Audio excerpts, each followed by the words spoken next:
To new video of this YouTube channel जिसमें हम लोग पढ़ने वाले हैं 2024 के सेट नंबर 3 के बहुविकल्पीय प्रश्न। तो चलिए स्टार्ट करते हैं। ये हमारे सब्जेक्ट कौन सा है? मैथ। ठीक, तो पहला क्वेश्चन है, एक घड़ी की मिनट की सुई 8 सेंटीमीटर लंबी है, मतलब कि जो त्रिज्या है आपकी कितनी है? 8 सेंटीमीटर। ठीक है, आर को हम लोग आर ही रखेंगे। उसके बाद में रखा 1 मिनट में इसके द्वारा बनाया गया त्रिज्य खंड का क्षेत्रफल होगा। त्रिज्य खंड के क्षेत्रफल का फॉर्मूला क्या होता है? पाई आर स्क्वायर थीटा बटे 360 डिग्री होता है।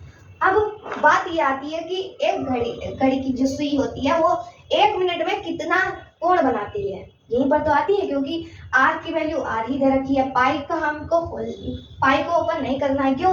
क्योंकि देखो यहाँ भी पाई, यहाँ भी पाई, हर जगह तो पाई दे रखा है, मतलब हमें पाई ओपन करना ही नहीं है, बिल्कुल छूना नहीं है। बचा कौन? पाई आर स्क्वायर वैसे ही रहा।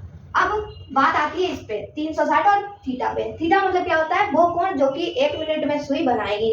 कितना बनाएगी देखो समझते हैं।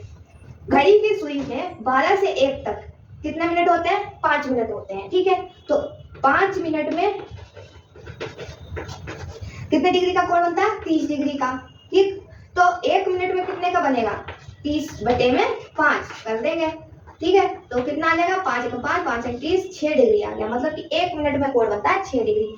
तो अब ये 6 डिग्री जो कोण आया है वो थीटा की जगह पर रखेंगे। थीटा मतलब कोण है। ठीक है, तो पाई आर स्क्वायर वैसे ही रखा, गुणा में थीटा का मान 6 डिग्री बटे में 360 रहेगा। अब 6 डिग्री, 6 से 36 को काटेंगे 6 बार। ठीक है, और एक जीरो इसका चल रहा है 360 का, इसलिए एक जीरो लगा लेंगे, 60 डिग्री हो गया। कुल मिला के मान कितना आया? पाई आर स्क्वायर बटे में 60 डिग्री। कहाँ पे है? एक पहले वाले में है, तो इसे आप कलर कर लेंगे। इसके बाद में क्वेश्चन दे रखा है, आधे सेंटीमीटर व्यास वाले किसी ठोस अर्धगोले का संपूर्ण पृष्ठीय क्षेत्रफल होगा। व्यास को हम लोग लिखते हैं डायामीटर, मतलब 20 है। ठीक है, या फिर 2r भी लिखा जाता है, मतलब त्रिज्या का 2 गुना। कितना दे रखा है? 1/2 सेंटीमीटर। ठीक है, अब यहाँ से अगर हम लोग इस d को हटा दें तो 2r बराबर 1/2 है। ठीक, अब हम r को ऐसे ही रखेंगे, 1 बटे में 2 गुणा में है, इधर आया तो बटे में चला गया। ठीक, 1/2 के बटे में चला गया, तो 2 दूनी 4, 1/4 हो गया। r का मान कितना है? 1/4 सेंटीमीटर है। तो अब आपको संपूर्ण पृष्ठीय क्षेत्रफल अर्धगोले का बताना है। अर्धगोले के संपूर्ण पृष्ठीय क्षेत्रफल का फॉर्मूला होता है 3 पाई आर स्क्वायर। यहाँ पर जब हम लोग वैल्यू रखेंगे कितना आएगा? 3 को वैसे रखा, पाई आर का मान 1/4 का होल स्क्वायर।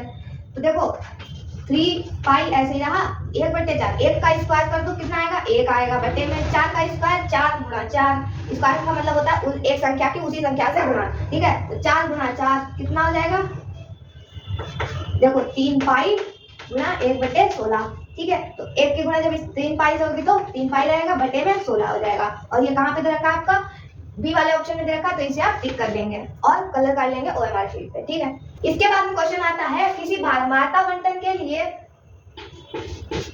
माध्य और माध्यक क्रमशः 26.1 और 25.8 है, तो बंटन के लिए बहुलक क्या होगा? हमने बहुलक का फॉर्मूला बताया था, इससे पहले वाले वीडियोस में भी 1 से 2 बार बता चुके हैं। होता है बहुलक बराबर 3 गुणा माध्यक और माइनस कर देंगे 2 गुणा माध्यक के मान को। ठीक, तो 3 गुणा माध्यक, 3 गुणा माध्यक का मान कहाँ है? माध्यक बाद में देखा, मतलब बाद वाला मान माध्यक है। 3 गुणा 25.8। ठीक, माइनस कर देंगे कितना? 2 गुणा माध्य, माध्य का मान कितना है? 26.1।